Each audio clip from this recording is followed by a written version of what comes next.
America is based on capitalism, but also equally a democracy. If you're just caring about the capitalist side, you're just doing 50% of what America's supposed to be. Here on the floor of the Democratic Convention, you're a green pro-environment candidate. Do you think America's ready for a green president? Absolutely. I'm positive they are. What does the president need to do or say to come out strong in the next debate without appearing aloof? Well, first of all, how about just don't be aloof?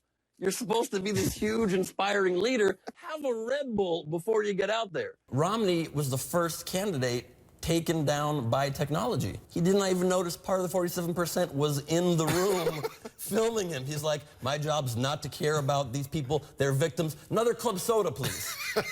It's the 2018 Telethon for America, powered by When We All Vote. For one night only, there will be no politics in our country, just all of us having fun and getting pumped to vote tomorrow. If you get turned away at the polls tomorrow, if you have any issues, I'm looking at you, Georgia. Looking at you, Georgia. Call the Election Protection Hotline. I'm here just to ask you to vote.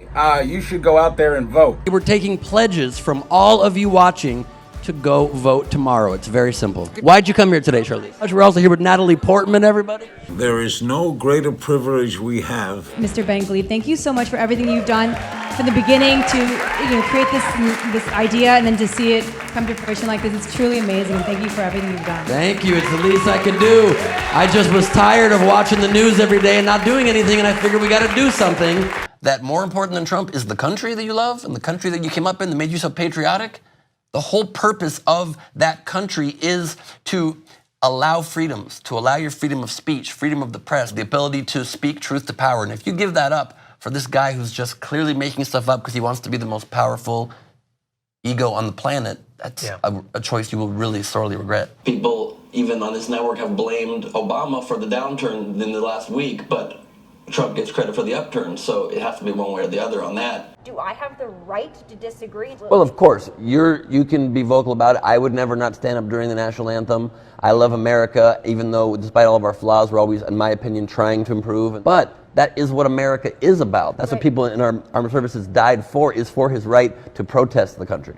You two are on opposite sides of the political spectrum, but if we're ever going to move forward as a nation, both sides have to learn to work together. Don't hold a press conference right before you go in for your mugshot where he literally said, and I quote, if I had to, I would vote to veto the funding for the Public Integrity Office again.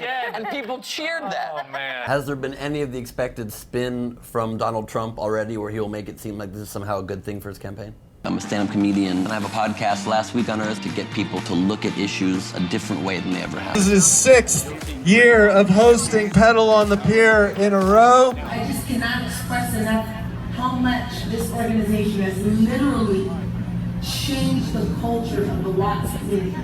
It has been one of the great honors of my life getting to be part of this organization over the last 6 years. I've been hosting this event for 6 years, like David said. I've been on the advisory board.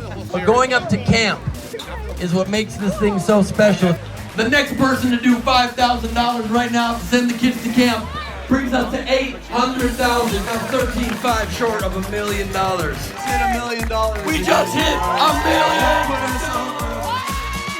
Kick to this video with me. This is Ben Gleib. This is the truth.